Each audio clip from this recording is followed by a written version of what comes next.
Seorang pengendara di Palembang ini memaki-maki petugas yang menilang motornya saat melintas di Jalan Kiai Haji Wahid Hasyim, Kecamatan Seberang Ulu 1 Palembang. Tidak hanya itu, ia juga menendang road barrier atau pembatas jalan. Aksi tersebut dilakukan karena kesal kendaraannya ditilang polisi.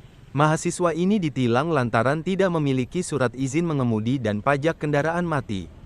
Emosi itu reda setelah petugas polisi militer menenangkannya dan menerima kendaraannya ditilang. Selain dari itu, petugas militer juga menghentikan pengendara yang mengenakan seragam milik TNI yang digunakan oleh warga sipil saat mengendarai motor. Dalam razia operasi patuh ini sendiri petugas mengamankan 30 kendaraan sepeda motor yang melanggar lalu lintas. Patuh 2005 sampai tanggal 27 kita laksanakan untuk giat di seputaran Jalan Kerasin depan Polsek SU1. Sementara pelaksanaan kita sementara di masalah TNKB tanpa surat-surat, knalpot brong, tidak menggunakan helm dan melawan arus. Untuk jumlah sudah terkumpul sekitar 30 kendaraan yang tanpa surat-surat maupun tanpa plat.